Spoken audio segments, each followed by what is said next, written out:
Cricket, the gentleman's game. While around for more than a century, it hasn't picked up much traction in the United States. Here at the Yankee Cricketer, I'm trying to change that. By breaking down the game, explaining it piece by piece, this South African American hopes to ignite a desire among my compatriots to begin to follow the second most popular sport on the planet. So that one day, even though you may not fully understand why two players would want to play a game for 5 days, you may at least begin to appreciate it. So we will break down the game, begin to understand the rules and strategy, and analyze current headlines as well as decade-old controversies. All of that and more coming up.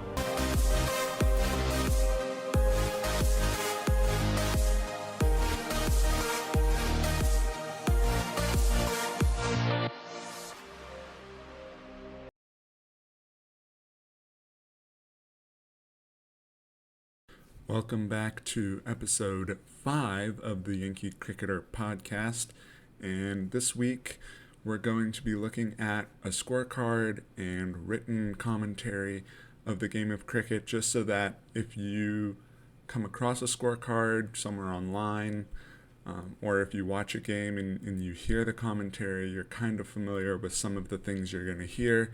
Fortunately, we went over field positions last week. That will come into some of the commentary because you need to tell people where the ball was going and what was happening. And so I think that understanding is very vital. And our understanding of batting statistics and bowling statistics will come in handy for understanding a scorecard. So we'll look into some of that, and then we'll summarize some of the action in the IPL that went on this week as well. So first, let's take a look at a scorecard. We'll look at the test match scorecard from the South Africa versus Bangladesh test match that finished up 2-3 weeks ago. We kind of went over that score just briefly in our summary of the week of cricket, and so we will just look at the scorecard now and kind of try and decipher what does it mean, what are all the little symbols, what are all the numbers, so that if you want a quick high-level summary of a game, you don't have to watch the whole game. You can kind of just go to the scorecard, go to the box score, and understand what's going on.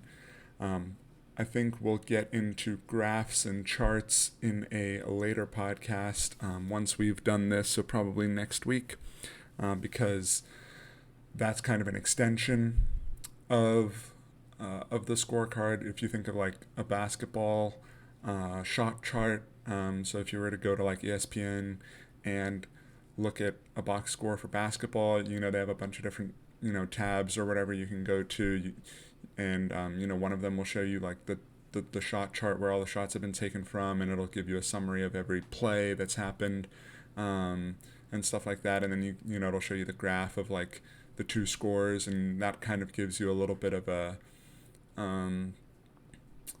kind of a story of how the game has gone, because just seeing like the box score for the game of basketball being like, oh, it was 25-30 in this quarter, doesn't tell the whole story. One team may have gotten out to a big lead and the other team came back, or vice versa, and so if you can't see that chart of how their scores went side by side, sometimes you miss a little bit of what was going on. And so the charts in the game of cricket do similar things.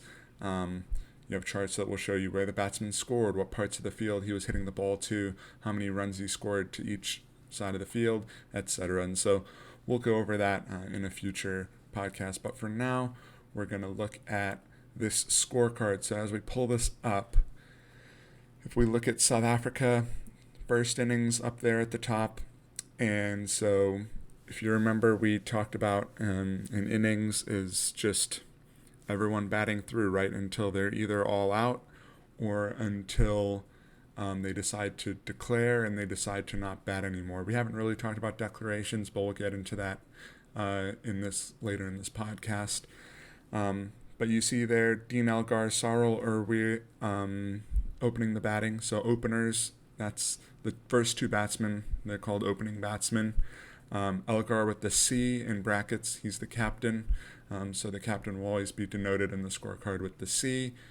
And then if you look over at just to the right there, you see some letters, R, B, M, 4s, 6s, and SR. So R is runs, B is balls, the number of balls faced, M is minutes. That's a new one that they've started adding to certain scorecards, just so you can see, especially for a test match. Not really so much in one-day cricket or T20 cricket, but in a test match, it's interesting to see how long a batsman batted. They may not have faced a lot of balls, but they may have been out there a long time, and so that's sometimes interesting to see. But minutes, 139 minutes, 10 fours, so he hit 10 fours, so 40 of his 70 runs came from fours, no sixes, and then if you look there, his strike rate was 78.65. So if you remember, we talked about strike rate, and that is how many runs per 100 balls you would score. So it's kind of like turning it into a percentage. So the calculation would be, runs over balls, so 70 over 89 multiplied by 100. And that would give you 78.65. And so that's very fast for a test match. Normally, if you remember, I said it was normally like 40 to 50 range for a test match. And if we look down the scorecard, we will see a lot of 40s and 50s. We will see some aggressive ones. We see an 88 down there, but most of them are 40s and 50s. But the openers looked like they were coming out with some intent. Looked like they wanted to kind of take the attack to the bowlers. And so, strike rate of 78, strike rate of 60, very very aggressive for test match cricket. But anyway, going back to Elgar, he got 70 runs, and so he was out. So how did he get out? And so if you look there, it says C by Liton Das, B Taijul Islam. So caught by Liton Das. So Liton Das caught the ball, and he has that little cross by his name, which denotes the wicket keeper. If you look down the scorecard to Kyle Verena, you'll see he also has that cross. That symbol denotes the wicket keeper. So Liton Das, the wicket keeper, caught the ball and was bowled by Taijul Islam. So Taijul Islam got that wicket. So that wicket will go under his name, but we just also get to see who caught the ball. And so similarly, Sarul Urwi got out, caught by Liton Das, bowled Khalid Ahmed for 24 runs off of 40 balls. And so, and so those are very similar wickets. If we go down to Keegan Peterson, LBW, so he got out leg before wicket. If you remember, we talked about that a couple weeks ago. The ball hits your pad or your body or anywhere, and it would have gone on to hit the wickets. You'll get out LBW, leg before wicket. And so he got out leg before wicket by Taijul Islam. 64 runs, so a lot of good scores here, 70, 64. But at a slower pace. If you see 9 fours, 124 balls, 51 strike rate, that's more of a classic test innings. Temba Bavuma caught Najmul Hussain and bowled Khalid Ahmed, so again he got caught. Again, a strike rate of 41 for him. He was out there 209 minutes, so he was definitely trying to anchor the innings. Everyone here seems to have gotten pretty good starts. Nobody got out for single digits or zero or anything. If you get out for a zero, by the way, that's called a duck. I don't know exactly why, but it's called a duck. And if you get out first ball, that's called a golden duck. And then I don't know if this is the official name, but we used to call it a platinum duck if you got out for 0 balls faced. So if you got out on your first ball faced, that was a golden duck. If somehow you got run out without even having faced a ball, then we always growing up referred to that as a platinum duck. But no ducks here for the South African team. Just moving down here, if you go down to Kyle Verena, as we said, the wicket keeper, and you just see bowled Khalid Ahmed, and then Vian Mulder bowled Taijul Islam, Maharaj bowled Taijul Islam. That just means they got bowled. And so if you remember being bowled, the ball hits the wickets and you get out. And so that's just the classic, one of the classic ways that you can get out. And so if you see not caught by anyone or LBW or run out or anything, then that means that they were just bowled straight up. And if you look at Maharaj playing an aggressive innings down the order here, 84 off of 95, top scoring, and yet he's batting like number 8, and getting 84 runs, 3 6s, 9 4s, Strike rate of 88 is very high for a test match. But sometimes down the order you have to be aggressive because Maharaj, decent batsman, but definitely known for his bowling, not known for his batting. But he knows that all the guys coming out after him aren't going to be any better at batting than he is, and so he's just trying to get as many runs as possible before they get all out. And so then if you look at Simon Harmer, ST Litondas, so ST is stumped. And if you remember, stumped is usually off a spin bowler or a slower bowler. The wicketkeeper will stand right behind the wickets. And if you come forward and your foot comes out of the crease, then the wicketkeeper can take the ball. Like if they bowl the ball and you step forward and you miss it and it goes through to the wicketkeeper and you step out of your crease, the wicketkeeper can hit the wickets with the ball, and it's kind of like a run out, but you weren't actually running. Your foot just came out of the crease, but you weren't safe, right? If your foot or your bat has to be behind that crease line, otherwise you're not safe. And so stumped, I guess, if you think about it in baseball terms, it's kind of like that trick play when the fielder pretends to throw the ball back to the pitcher, and then as soon as the runner takes his foot off the base, he steps on the base or tags him and gets him out. It's kind of tricky, it's like he wasn't running, but he was still out because he was off the bag. Similarly, stumped, your foot kind of comes out of the crease for a second, and the wicketkeeper hits the wickets and you get out. So that's what happened there. Stumped by the wicketkeeper, Litondas, bowled by Tajul Islam, 29 runs, and then everybody else, LBW, and then Dwayne Olivier not out for 0. So one person will always be not out unless you just end your innings early because there are 11 batsmen but only 10 wickets. So at the bottom there you see total 136.2 overs, so that's a lot of overs bowled. If you think about it, 50 over games, only 100 total overs will be bowled in the game, and yet here South Africa faced 136.2 overs, and the 0.2 is 2 balls. So you only go up to 0.5, and then it will click over to the next over because there's 6 balls in an over. So you'll see like 1.1, 1.2, 1.3, 1.4, 1.5, 1.6 overs, and then it'll click over to 2.1, you don't get to 2.0, right? And so every ball kind of gets denoted in that way. So their RR run rate, so how many runs per over did they get? You might sometimes see RPO as well, or RPO runs per over, RR run rate. 3.32, pretty high for a test match, and then 453 is the total number of runs they got, which is a good score for a first innings. And then looking down, you see fall of wickets. This is interesting because this kind of shows you the pace of the game, and you can kind of do some mental math to figure out, okay, so first wicket came in the end of the 11th over. They had a partnership of 52 runs, but then they were one wicket for 52, and then okay, they got an 81-run partnership here before Elgar got out. And then, Peterson for 184, and then Rickleton got out for 267, another good 80-run partnership, and then Bavuma out at 271, so that's kind of 2 wickets back-to-back right there, 267, 271, but then they kind of steadied it again. Verena, another 29-run partnership, and then an 80-run partnership down the order with Vion Mulder and Maharaj, and then Maharaj got out, and then Harmer still stuck around, so you can kind of just see the flow of the game there when each wicket got taken, what the over was, and how many runs were on the board. Then going down to bowling, we'll see O, M, R, W, Econ, WDNB. So you obviously have the bowlers' names, and then O is overs, so number of overs bowled.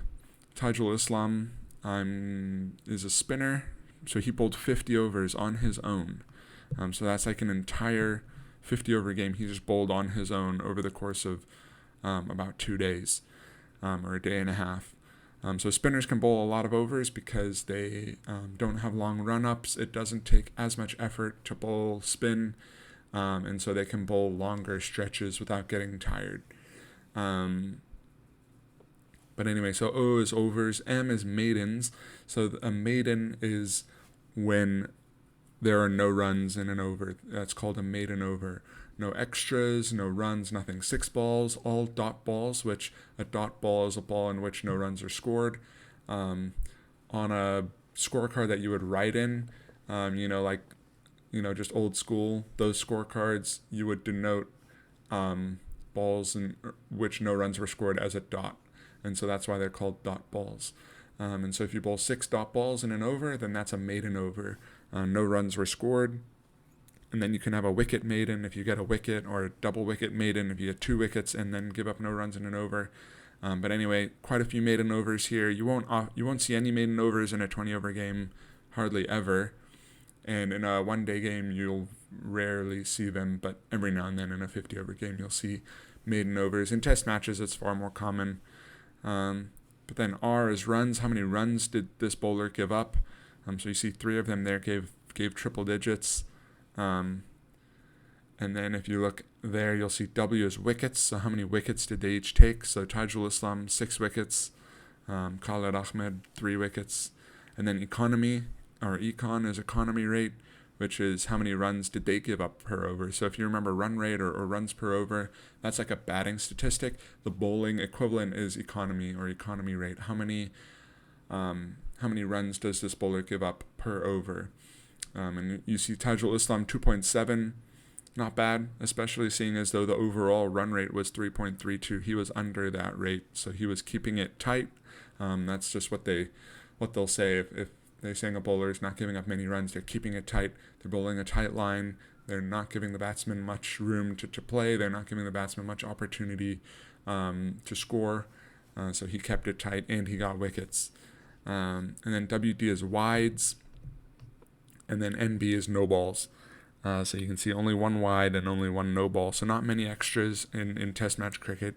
They're a little bit more forgiving with the wides in test match cricket because the game is so long. And the bowlers are supposed to be the aggressors. And so if you're bowling wide, you're just hurting yourself. You're giving the other teams runs. You're having to bowl extra balls, and the batsman doesn't even have to do anything with it. Whereas, and so if you bowl a wide and so that's why they're a little bit more lenient with it, because if you bowl it wide, they might not call it a wide, because the batsman can just leave it and they'll be fine. Whereas in one-day cricket, they don't want you to just be bowling super wide, and it's really hard for the batsman to get it because then they want the batsman to be able to hit the ball because they want them to be able to score runs in one-day cricket. And so if you bowl too wide, they'll call it. Whereas in test match cricket, it's very difficult to bowl a wide. You have to bowl very wide for it to be called. But anyway, getting back to extras, I forgot to mention above the batting total there, you see a line for extras just so that the accounting all works out and the total number of runs are there. And so you see LB3, so 3 leg buys. So that's if it hits the batsman's body before it hits the bat, or if it just hits the body and they run. Those are leg buys, even if it's not the leg, if it just hits them anywhere.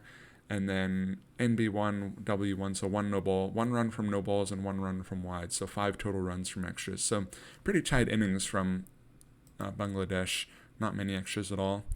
So moving over to Bangladesh's first innings, we'll just go through it quickly here. If you look at Mulder, picking up a lot of LBW wickets here. Tamim Iqbal, 47 runs. Mamdul Hassan Joy getting out for a duck, 0 runs. But Mulder there, 3 of the first 4, he got out LBW. So a good, just a good bowling performance from him. Getting out some of those early batsmen. Mushfiqur Rahim bowled by Harmer. Liton Das, the wicket keeper, bowled by Dwayne Olivier. Here's a new one. Yasir Ali, C and B Maharaj. So that's caught and bowled by Maharaj. So he hit it and Maharaj caught it. And so instead of just saying caught Maharaj, bowled Maharaj, it says C and B, caught and bowled. And you'll hear that too, caught and bowled by Maharaj. And then just the rest of them caught by different people. Khaled Ahmed not out. Extras, 4 buys, 2 leg buys, and 1 wide. So buys are when the ball goes past the batsman, doesn't hit anything, and the wicketkeeper misses it, or drops it or something, or the batsmen just decide to run. It may just go straight to the wicketkeeper, but they decide to run. So it didn't hit anything, so it's not runs for the batsman. It didn't hit their body, so it's not byes. So it's or leg byes, sorry. It didn't hit them, so it's not leg byes. So it's just called byes. Those are normally attributed to the wicketkeeper, like it's his fault, even though it's not always his fault. So 4 byes, 2 leg byes, and 1 wide. And then just going down the bowling once again, a more all-around performance. 3 wickets for Harmer, 3 for Mulder, 2 for Keshav Maharaj, and 2 for Dwayne Olafir. The run rate, as you can see there, so they got all out in 74.2 overs for 217 runs. And yeah, you can see they kind of, in the fall of wickets there, they first over, there was a wicket, and then they had a long period, an 80-odd, 79-run partnership. It was looking good, but then, boom, 1 wicket, boom, 2 wickets, boom, 3, 4 wickets. Suddenly they went from being 82 for 1 wicket to being 122 for 5 wickets. And so they lost 4 wickets in the space of 40 runs. And that's kind of where that little collapse kind of made it difficult for them to come back. It's not odd to see them lose like their last kind of 4 wickets there from 192 to 217. So that's like 25 runs for the last 5 wickets. That's not great either. But yeah,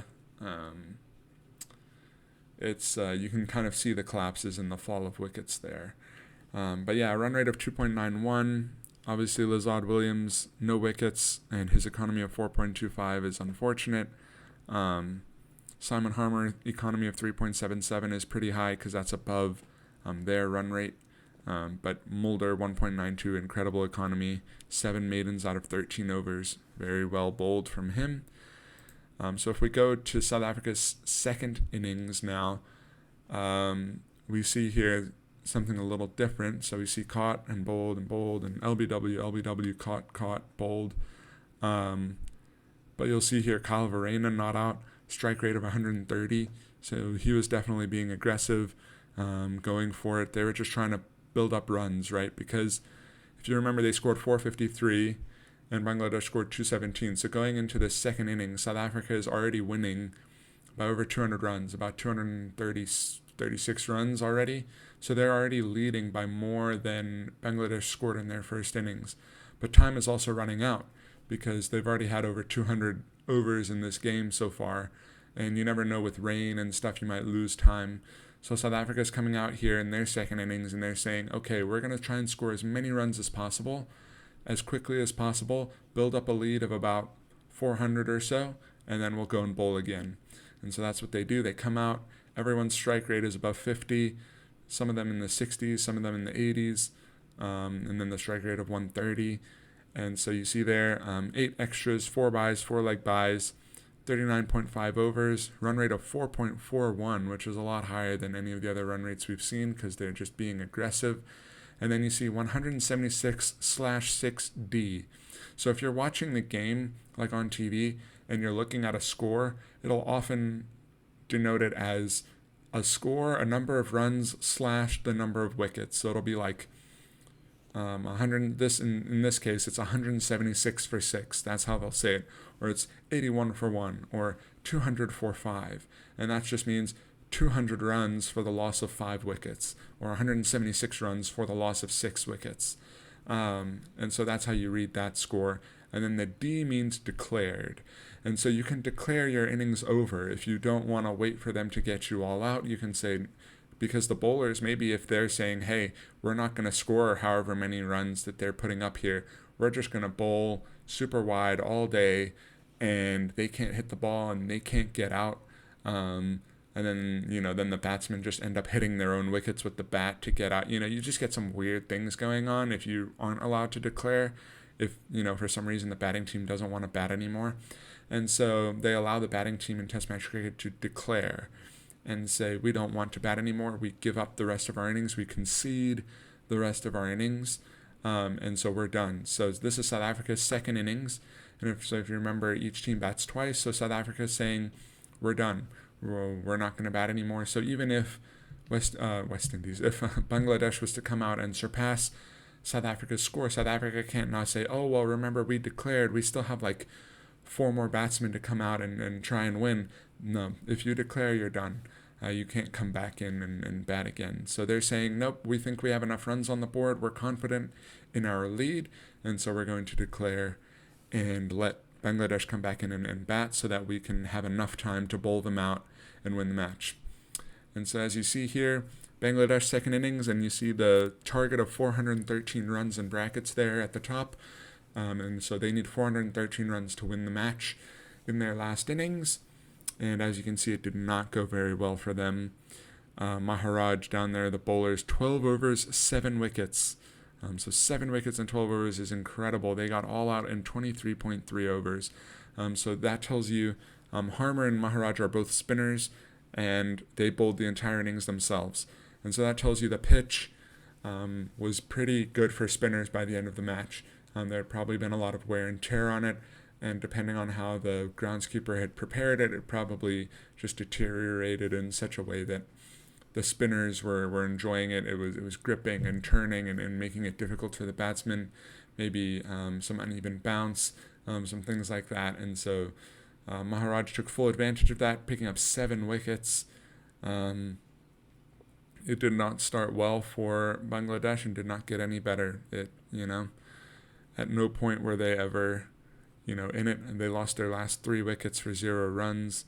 And so, just run rate of 3.4. They were trying to be aggressive once they realized, hey, we're not going to be able to get this. Let's just try and put up as many runs as possible. But it ended up not being enough. And so if we go to this result card, this is kind of a summary that you might see.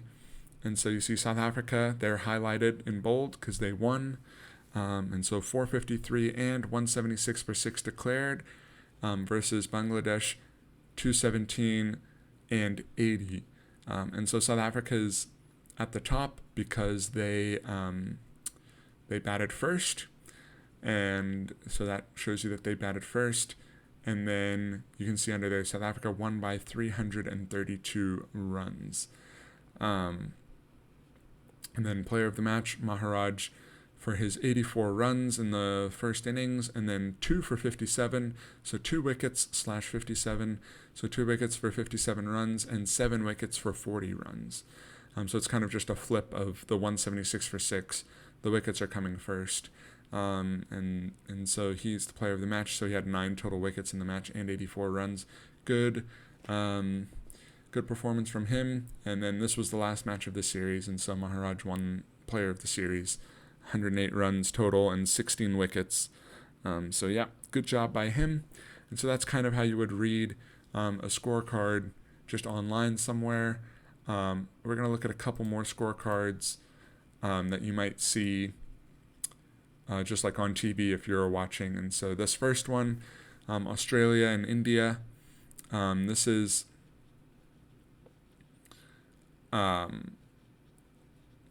just a test match, obviously. As you can see at the top there, this is from 2010, and it says second test. But also, it's a test match because at the bottom there it says India are 17 runs ahead, right? India didn't win the match by surpassing Australia's score. But anyway, you see here first innings as well. That kind of tells you, first innings, it's probably a test match because then there's going to be a second innings. But anyway, if you look there, 478, Australia scored all out because there's no slash, any number of wickets. And so you see North, 128 runs, Ponting, 77, Payne, 38, Watson, 25. And then Harbhajan, so then the bowlers are on the right side. So Harbhajan, 4 wickets for 148. Oja, 3 wickets for 120. Zahir Khan, 2 for 63.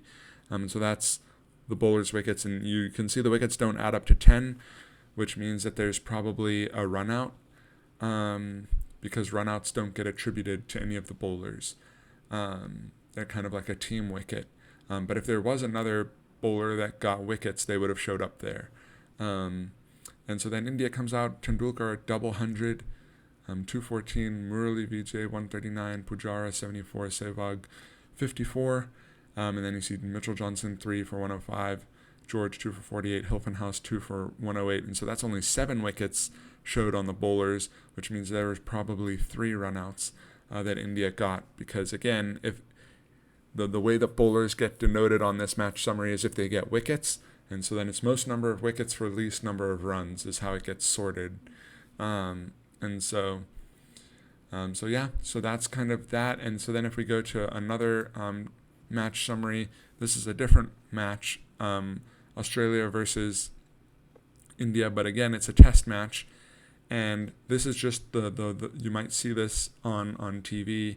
It's just the 4 innings summary, right? First innings 260, Renshaw top scored, Umesh 4 for 32, then India got 105, all out, and Rahul 64, O'Keefe 6 wickets for 35, and then Australia put up 285 with Smith with 109 from 202 balls, Ashwin 4 for 119, and then India out for 107. So if you look at the bottom, Australia won by 333 runs and lead the series 1-0. So again, just another way of looking at a match summary. And then here is a scorecard from a 50-over match. This is from a World Cup match, quarterfinal. And so this just shows you 50-over summary and how different it looks. So you don't see the first innings anywhere because each team only gets 1 innings. So if it says first innings, that's often to denote, there will be a second innings, right? But each team only gets 1 innings. And so they don't have first innings there. But again, it's very similar. Batsmen on the left, bowlers on the right. And as you see there, Watson and Maxwell both have stars next to their names, and you'll see that in the overall scorecard too, and a star denotes not out. And so you see Australia were 216 for 4. They surpassed Pakistan's score for the loss of only 4 wickets, and so Watson and Maxwell were both not out, and so they were both at the crease when the match ended. So that's what that star means. And then you see Australia beat Pakistan by 6 wickets, and so this is sometimes a confusing thing. I may have mentioned it briefly before, but talking about how you win a game, right? If you win by batting first and scoring a lot of runs, and the other team is not able to surpass you, then you win by a number of runs. Like we saw with that Australia game on the previous scorecard, they won by 333 runs because they batted first and they scored a lot of runs and India didn't surpass it. But if you bat second and you chase down a score and you win, then you win by a number of wickets, right? You win by however many wickets you had left. And so here you'll see Australia won by 6 wickets. Another thing you may see is they won by 6 wickets with about 16 overs left, right? You see they won there with 33.5 overs. So they had about 16.1 overs left. So that also is helpful because you can win by 6 wickets, but if you only had 1 over left, it looks like you won by a long way because, oh, wow, we had 6 wickets left. But then if you only had 1 ball left or 2 balls left, it's like, oh, that was actually a close game. Whereas just hearing, 6 wickets doesn't tell you how close it was. It sounds like it wasn't that close, but the number of overs left will tell you just how close it was. So in this instance, Australia won by a long way. 16 overs left, plenty of time. They could have scored plenty more runs, and they had 6 wickets left. That's a stomping. Whereas if you win with 1 wicket left, so you win by 1 wicket and you have 20 overs left, that's still close because all the bowling team needed was 1 more wicket and they would have won. And in Test match cricket, it's the same. If the team batting last wins, then they win by a number of wickets, whereas if the team bowling last wins, they'll win by a number of runs, right? Because they bowled them out before the team surpassed their number of runs. And then the only other thing in Test match cricket that's a little different that I didn't mention is that in Test match cricket, if you bat first and you amass a massive total, like South Africa did in that match, we saw that if you get like 400, 500 runs, and the other team doesn't pass 200 runs, you can make them follow on, which means I want them to bat again, right? So maybe you get 500 runs. It took a long time, but you got 500 runs. Then the other team comes out to bat and they only get like 180. Then you're still leading by 320 runs. You don't want to bat again and say, okay, well, we're going to bat, and score 5 runs and then declare and then give the other team a chance to win, because maybe there's not enough time for you to bat. So then you end up having to do this thing where it's like, well, now we don't want to bat too long because we want to have enough time to get them all out, but we also don't want to give them a low enough score that they can beat us. So in order to get around this, you can actually enforce the follow-on, which means we want that team that batted second to now bat third as well. So we want them to come right back out and bat again. It doesn't happen often because the bowling team won't want to bowl twice in a row because you're tired, right? Your bowlers are tired and you don't want to bowl twice in a row, but you'll do it if time permits it, if it's just like we need to get them out. But then what happens with that is that then the team that batted first will bat first and then they'll bat fourth. And then the other team will bat the 2 in the middle. So you can choose to enforce the follow-on. And when that happens, the team may sometimes win by an innings and a certain number of runs. So let's just say you score 500 runs. The other team scores 180. You enforce the follow-on. They score 120. That means they scored a total of 300. So you won by 200 runs, but you also still had a whole nother innings to bat at the end. And so to denote, to just say in summary, you won by an innings and 200 runs. And that's an absolute thrashing. It means that we could have still come out and bat again, but we still beat you by 200 runs. And we only batted once, and we could have batted again. And so that's just another thing you may hear talking about how people win or how, just the results of a match. So anyway, so going to commentary real quick. Just looking at written commentary. If you go to CricBuzz or CricInfo or one of those sites, matches will often have commentary, kind of like the play-by-play in a football or basketball box score that you can go to. It'll give you kind of just the description of what happened every play. But the people who type these up also have a bit of personality, so it's fun because they'll often type up not only what happened and where they hit the ball, they often have to inject some of their own, vocabulary or their own style to it. It's not just like 1st and 10, so-and-so runs for 5 yards. It's more descriptive than that. It's not first ball, so-and-so bowls, other person hits it, 1 run. Sometimes it's like that. If you don't have the capacity, if you don't have enough people there to kind of help out, then the person may just do that and upload that. But oftentimes they'll be much more descriptive than that. Like, where did he hit the ball? How fast was the ball bowled? Where was it bowled? Was it bowled straight, leg side, offside? And then where was it hit? How many runs did they get? And different things so that you can almost visualize it. And so just looking at this from a 20-over game in the IPL a week or so ago, we look at an over bowled by Dwayne Pretorius to Nicholas Puran, South African bowling to a West Indian in India in a T20 league. It's the great thing about the IPL. It's just very international. But we see here, so Pretorius to Puran, no run. So that's just the basic, that's what you could do. And you see the dot there. So 18.1, so this is ball number 1 in the 19th over. So we've had 18 overs pass, and now we're in the 19th over. You see that dot, so it's a dot ball.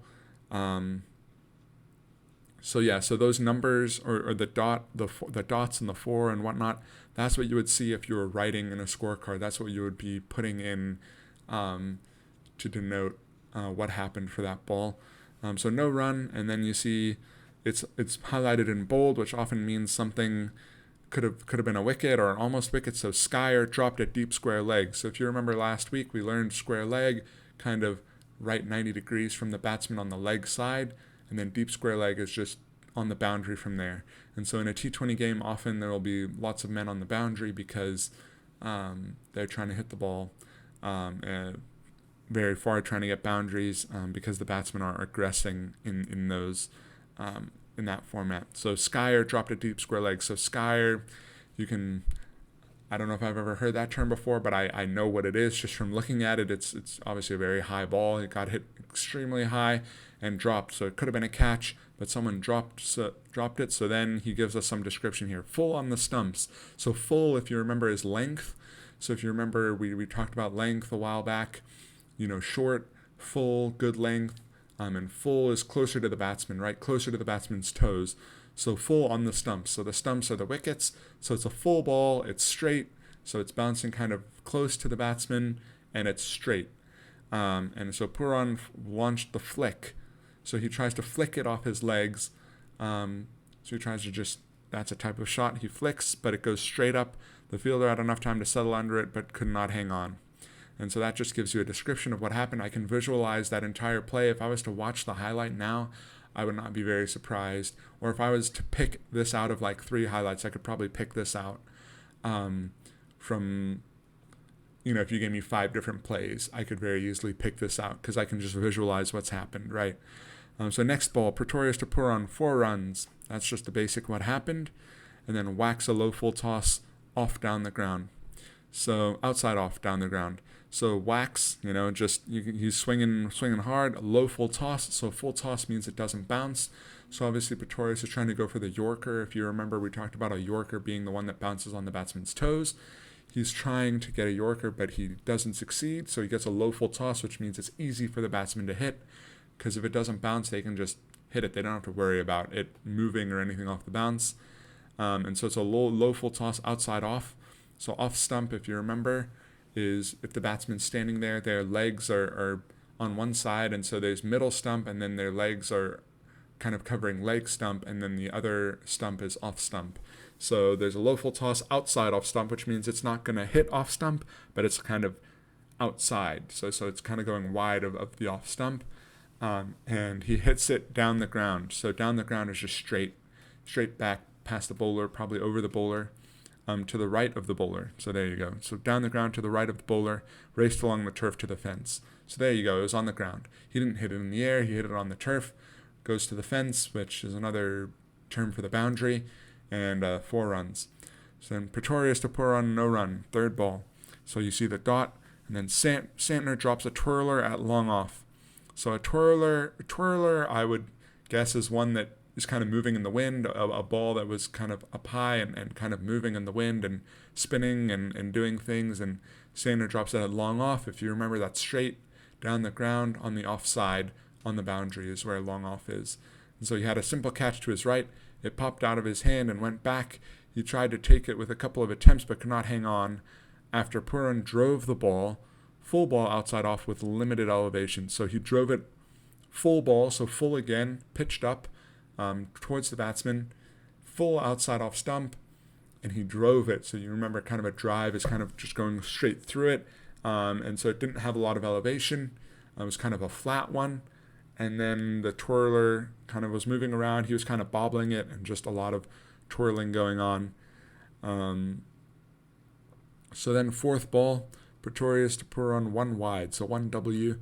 So that's a wide, way wide, outside off, left alone. So he bowled it outside off. It was so wide the batsman left it. He gets a free run, and now you see 18.4 happens again because you have to re-bowl that ball if it's a wide. So 18.4, now 18.4 again.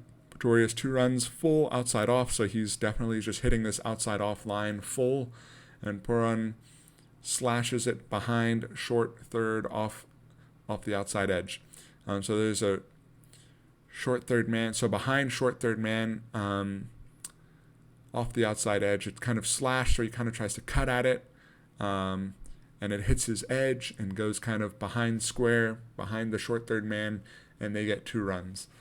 4 runs, another outside edge, full toss outside off, and it went between the keeper and short third on its way to the fence. So full toss outside off, he tries to slash at it again, he edges it, but it goes wide of the keeper and wide of the short third man, so in between them, and goes all the way to the fence.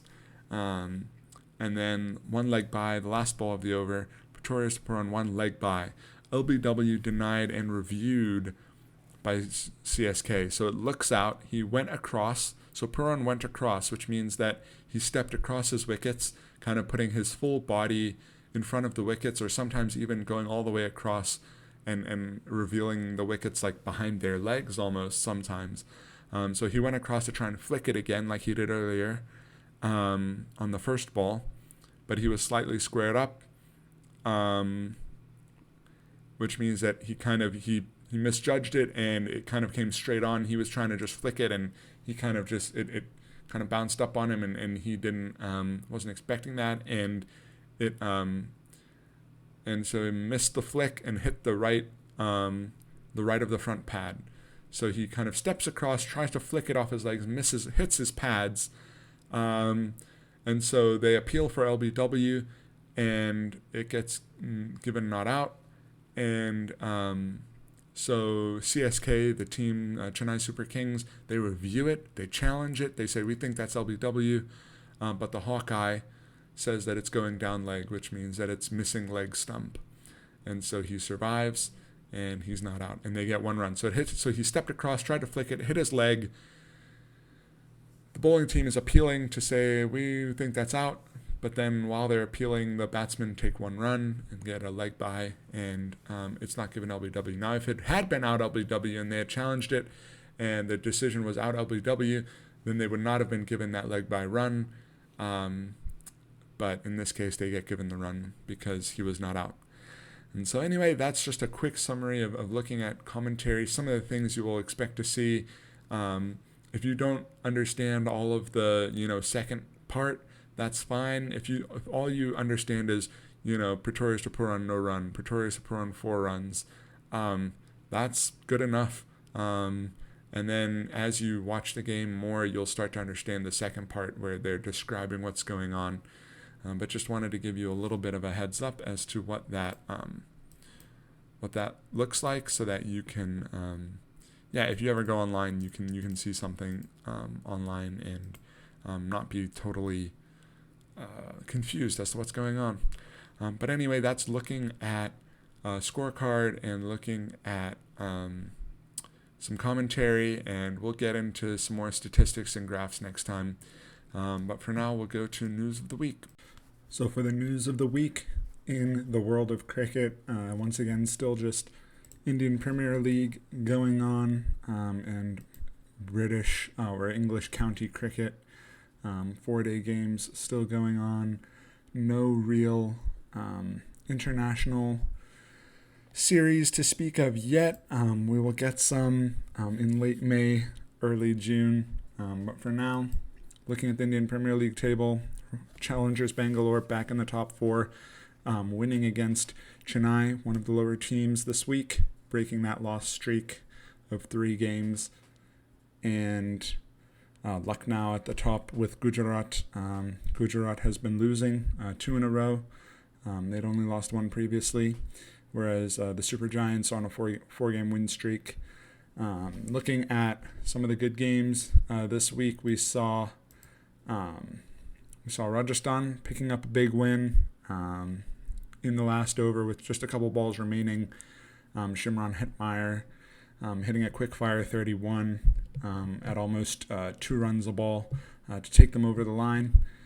And then in the English County Championship, if we look at some of the games that are going on currently, if we look at the table, Surrey at the top by quite a ways, but Hampshire playing right now, looking pretty good against Gloucestershire, and Lancashire as well playing, still leading by 42 runs, and Warwickshire are already in their second innings. So some interesting scores there. We'll keep you updated on those. And just to keep in the back of your mind, IPL playoffs start the 24th, so we have a couple weeks until that starts. So keep that in the back of your mind, and that'll be something to watch out for. But that's all from me, and I'll see you next time.